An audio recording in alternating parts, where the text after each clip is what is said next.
Welcome to another episode of the Pennock Knockdown, a podcast where we unpack key strategies and tactics for digital marketing leaders. Today, I have a really special guest. I have Breanna Greenberg. She is an award winning beauty industry leader and a digital marketing expert with over 15 years of experience going from major corporations, indie brands, and influencer driven businesses. She's played a pivotal role in shaping the digital presence of some of the most recognized beauty brands, leveraging her expertise in e commerce, content strategy, and social growth. As one of the earlier social media managers in the industry, she got to work with a lot of celebrities and major brands. She was at the forefront of the digital marketing revolution. Her career has spanned some of the most dynamic sectors of the beauty industry, from corporate giants like Henkel to founder led brands like Tony and Guy, celebrity backed ventures like CAA's Play, and influencer led brands like Cosmetics by Michelle Phan. I know there's more, and you're currently marketing executive, Brianna, at Stratia. Super excited to kind of get into what you've been doing there and what you've been doing in your past. But as everyone can tell by the bio alone, we've got a lot of fun stuff to unpack with you today. So thanks so much for coming on the show. Thank you so much for having me. I'm delighted to be here. Yay. Well, we start with a softball around what in the sector, the industry are you really excited about? This can be a product, this can be a new formulation, a brand that you like. So tell us something that's going on in beauty we should know about. Oh, man. So the really interesting thing about Stratia is that's the only company I've ever been at where we're not benchmarking other products. During formulation, Allie really just comes up, our founder, with everything on her own. Really more from like textbooks and research. So maybe less exciting of suggestions, but one thing I have been liking, I've been like loving Touchland, obviously the sanitizers, but I think they've just been doing a great job with influencer in terms of like their new hair and body spray. I'm not really a body spray person, but I think I would go out and buy that just for the like components. Anything Donny Davy's doing. My friend just had the most incredible Donny Davy Half Magic eyeshadow on over the weekend. I can't stop thinking about it. The iridescents are out of this world. And then I'm most excited. Allie is finally working on a lip product, which I am so desperate for. I don't know what format it is, but she says she was formulating it, and there is a sample on my desk. So I'm very excited about that. Very exciting and super unique. Like you mentioned, that Stratia is not benchmarking or comping other products in the marketplace. That's a really cool, unique perspective. It's definitely slightly less fun because I do like to go out and buy every new launch, but, yeah, it's actually cool to have something with a unique point of difference. Love it. Great. Well, I'd love to move gears and shift into marketing overall. And generally, the format of this conversation is walk us through, a couple of major marketing wins, why you think they won, and on the flip side, anything that didn't go as planned, and what the takeaway is or realization of why that didn't go. So we can start on the high end, and maybe you can walk us through a couple of tactics you've either deployed recently or you've seen other businesses do that you think were working quite well. Yeah, so there's a couple. One of them was TikTok, TikTok strategy, particularly around paid. So we had a very small presence. Stratia as a brand has small presence on TikTok. We thought about potentially just like kind of putting a pin in it and moving on. I've been in social media for a very long time. That's how I got my start. So I've seen this ebb and flow of platforms. And even if the platform doesn't stick around, those best practices typically will transfer. So I wasn't ready to give it up just yet. And I started doing some low level ad buys for engagement, really just to boost follower accounts so we would at least look like we were the legitimate brand account. And I was not expecting that our core content, so our science education, Allie is like the Bill Nye of science skincare. She's very entertaining. She breaks down these really hard concepts and makes it more fun and um, a little bit quirky. I did not realize that that would actually hit such an awesome new audience for us. So not only did we go from about 3,000 followers to about 65 in the first 60 days, we also saw a huge increase in terms of total sales and particularly new customer acquisition, because now we are getting kind of like the core, what makes us really authentic, that those pieces of content were the ones that were getting shared to the new audience, and they weren't just following, they were actually making a purchase. So that was really cool. We had, a really great run there. Yeah, can I interject with a question there? Were you pushing people to purchase on Stratia's domain, or were you pushing sales on TikTok Shop? You know what? We weren't pushing sales at all. So in platform, it looked like we had 0 conversions, but we knew that wasn't the case because we saw this huge upward trajectory in terms of revenue and, like I said, new customer. When we started, it was before TikTok Shop was truly integrated, so a couple years ago.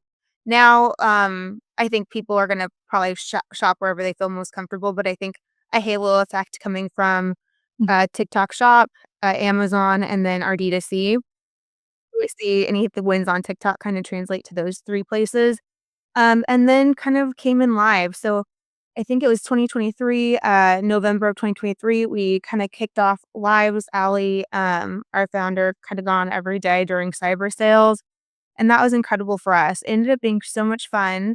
And those actually do convert and mostly in platform, right? On TikTok Shop. But those ended up being so fun that the team's doing one right now every Tuesday or whatever day this comes out. But on Tuesdays, Stratia goes live for about 8 hours. We show like manufacturing, hand bottling, packaging, shipping, marketing is usually there. Ali will do like a science hour. So our live strategy is also really kind of carry through and become a staple of what we do. So we do a big one every Tuesday, but then every other day of the week, Wednesday, Thursday, and Friday, one of the different team members will take the lives in their home. And so we all kind of bring a fresh or unique perspective. Ali will, of course, answer all your hard hitting chemistry questions. Saika, who is also like the coolest, like most talented pop star that was at the Grammys, but also does our content, talks about Stratia from kind of a different lens. I bring people inside my home. They get to see all of my rescued animals, and I have a whole little mini farm in the back, and then we talk about marketing. So, I think that that's also been unique, just that live cadence and it not being so much it's not really a sales, but just more just a conversation, and overall, I think for Sharia, that's kind of been the core of our success is that it never was a sales pitch. Ali grew the brand organically through Reddit. She's making skincare for herself. She says it's like making a batch of cookies. You can't just make one. So she was giving out extras on Reddit. People wanted it. She opened a Shopify store, and the rest is history. It was profitable from the jump. That's incredible. I wanna go back to, TikTok Lives because there's a couple questions I have around that. Like, when when is a good time to start? Is there something that should like, a milestone that should be hit before a brand invests in a live strategy? No, I mean, I think at least for when I'm at like an indie or a startup brand, something that is nimble, I always dive into anything either that's new or at least trending to try it. And it's obviously very quick and easy to walk that back and pivot if the data isn't showing that successful. So on that respect, I think, if you're an indie brand, go for it and just see. If you're a bigger brand, I know that can be harder. But the one thing I will say is when you start doing these lives and you're generating sales in terms of like TikTok shop, you're getting a bigger following on TikTok. And now you're actually making revenue on the platform. You're getting reviews. People are requesting to be affiliate. Like it all snowballs together. And I do think whatever TikTok is prioritizing, for instance, like live and sellable products, that's also gonna increase your visibility on the platform in terms of, like, your organic content. So I would say jump in. I wouldn't wait, and then, like I said, you can always kind of stop or pull back if you don't feel like it's worth the investment. We've done a few times where we had to pull back when there was the LA fires, different things that had happened, or we weren't sure if it was working, but as soon as we stop, we see the sales go away on that platform. So it definitely does something at least for our brand. That's interesting. And then, like, when you mentioned Tuesdays, because I haven't checked your lives out on Tuesday, and transparently, maybe it's like a generational thing for me and my old self. It's like I don't spend that much time on lives. I spend a lot of time on TikTok, but I'm not consuming the live data. Talking about on Tuesdays, you're live for 8 hours. That's a lot. And it sounds like you broke it down and you have, like, different themes per hour or something like that, but how do you, how do you make it feel less daunting? Because even me as a marketer, I was like, "I don't know that I can do that."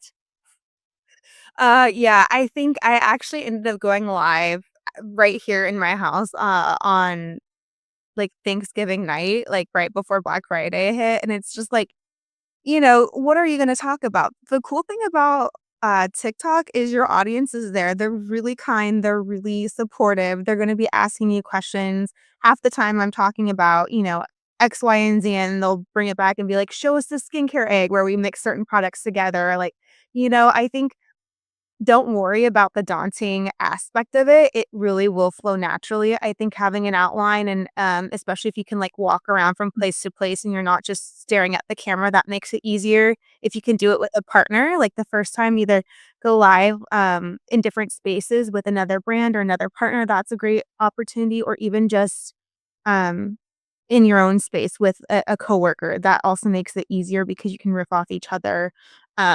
But yeah, I wouldn't worry too much about it. It's becomes shockingly intuitive. It's, very similar to doing a Zoom. Yeah. Hmm, okay. Uh, and I also did not know the backstory of Allie in making the skincare for herself and the Reddit angle. Like, that's incredible. That's, pretty unique to start a beauty brand through your own personal needs and then leveraging Reddit as the first channel to go after. Like, how did Reddit become the place she was spending time? So she had a blog called Acid Queen. And so she was already very, in the weeds with the research on things. And then she was also really heavily invested in some of the Reddit threads.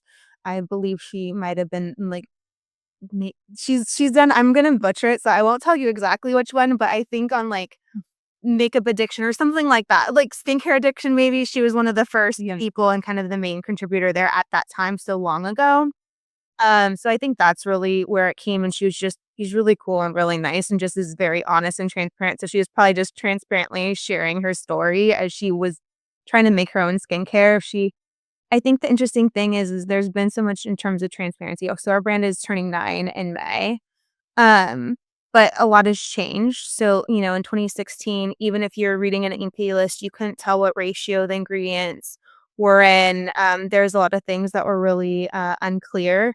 And so that's where kind of her passion came from, because she knew what ingredients she wanted, but even if she could find that on the Sephora shelves, she didn't know at what levels they would be in the product. So all of that to say, yeah, Reddit was just a huge, huge instrumental piece in catapulting the brand to, being what it is today, and allowing her to kind of quit her day job and be Stratia's full-time founder. And I think that core, of, like, serving the community and being an authentic resource is something that continues to carry through our marketing and hopefully makes it feel a little bit different when you interact with us. And the fact that you can email her. Her email's out there, and our welcome flows and things like that. And it really is her. It's not like me saying, "Hi, it's Allie." No, it's Allie answering your questions. So that's been really fun.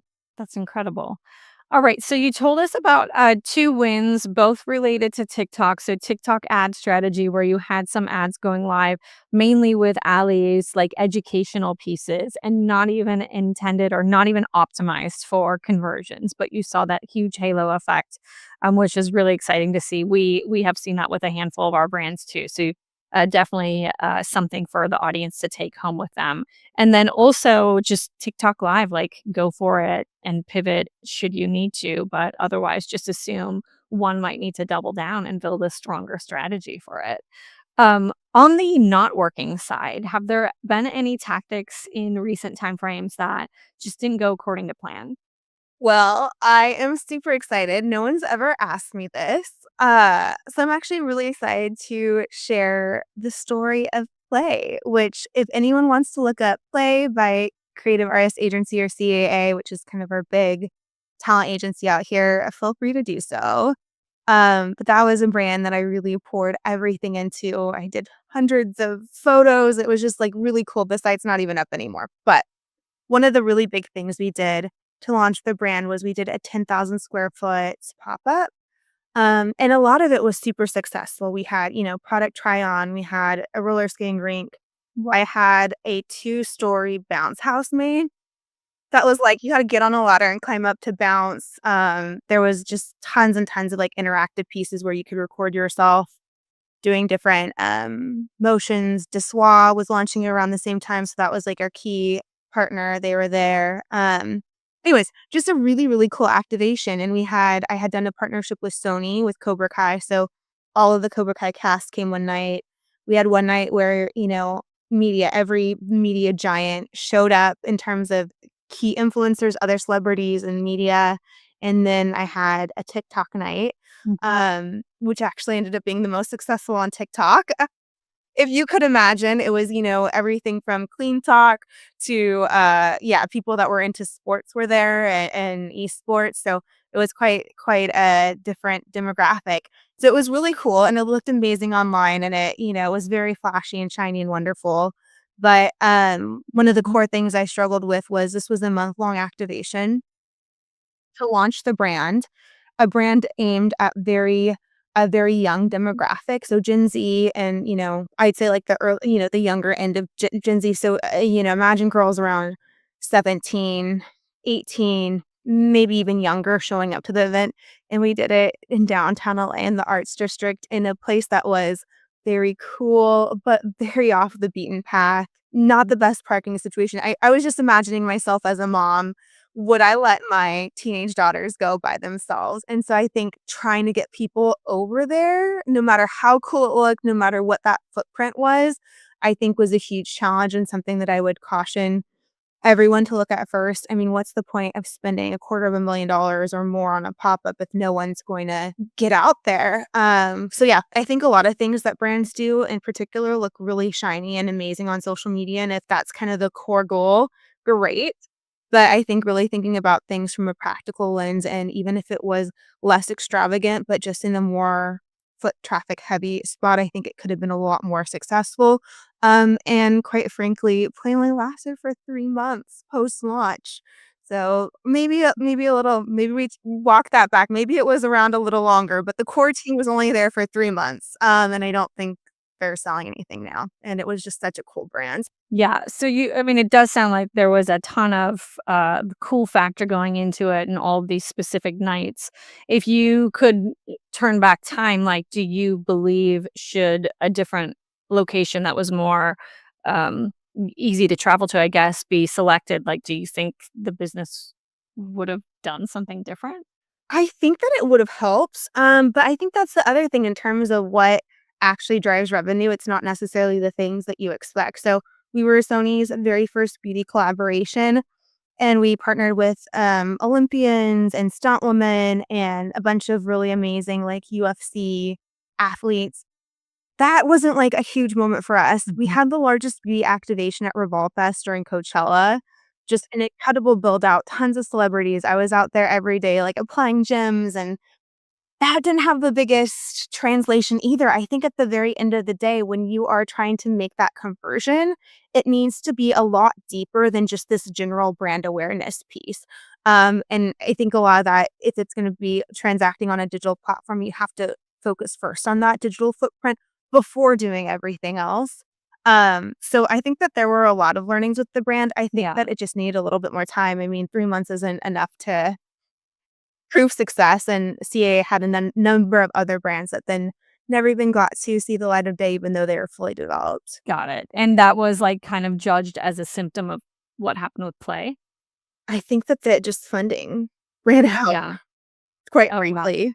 But like I Yeah. said, there's a lot of articles on it, of people that did a much deeper investigation.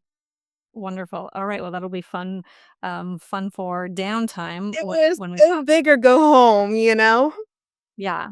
And it sounds like you guys really did go big. So that's incredible. You kind of alluded to something that might shed a little bit of light on this question in your answer, but what is something you're commonly seeing the other brands out there getting wrong or doing wrong? And you're like, oh, I want to educate them, or I'd love to like get inside and tell their so and so person. I think it's really hard, right? Because every brand has their point of difference. I think for me, being on the marketing side all of these years, understanding that product development piece, kind of working with product development to bring new product to life, really saying that, I would look at trend reports. I would have a feeling of what was going to be coming up into the industry, and either I would work with product development or I would be working directly with labs to get samples. I'd be sending in benchmarks of other products that I liked for different purposes.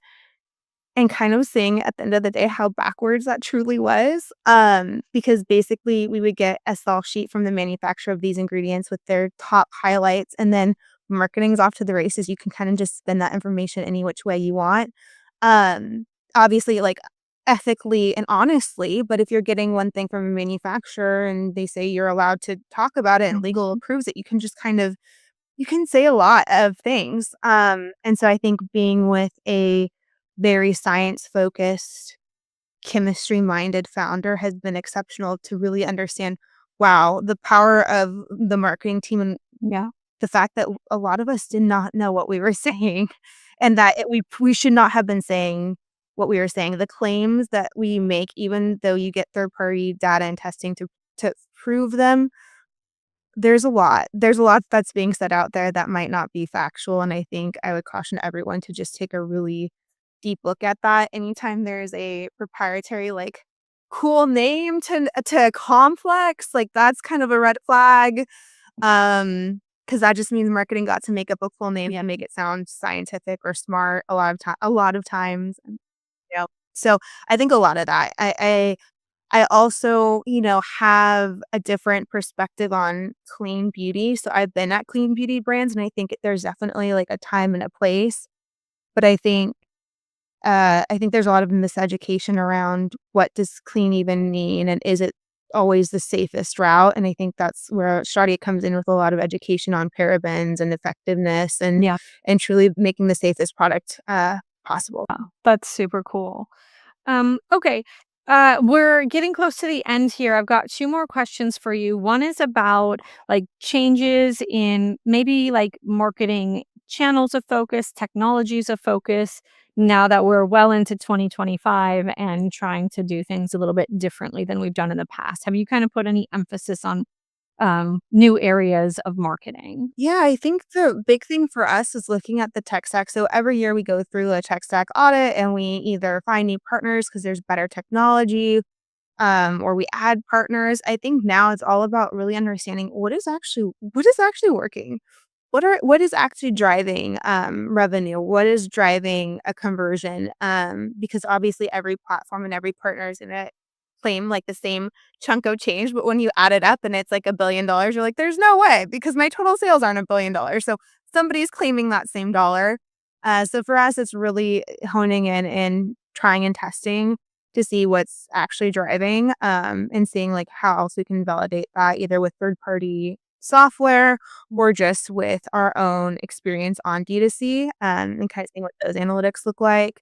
But a lot of cool things are happening. I think personalization is something that we've been talking about for like a decade now, but I think with the introduction of AI at such a wide scale, I think that's actually going to start to really be possible in more than just like upsells and cross sells. I think it's going to help in terms of really engaging that user and giving them a unique experience on site and customizing that per person. So I think that also makes me really excited. This ability to maybe augment creative to each individual segment. We're not there yet, but like I said, I think it's going to go much further than just what you're seeing in little widgets of a cross sell and upsell or some of that. Yeah, that's cool. Who's your favorite new technology player, partner, just product that you're keeping a close eye on? Oh, Yeah. I don't know. I can't say for sure, but I do like what Black Crow AI is doing. We've used them for a while now.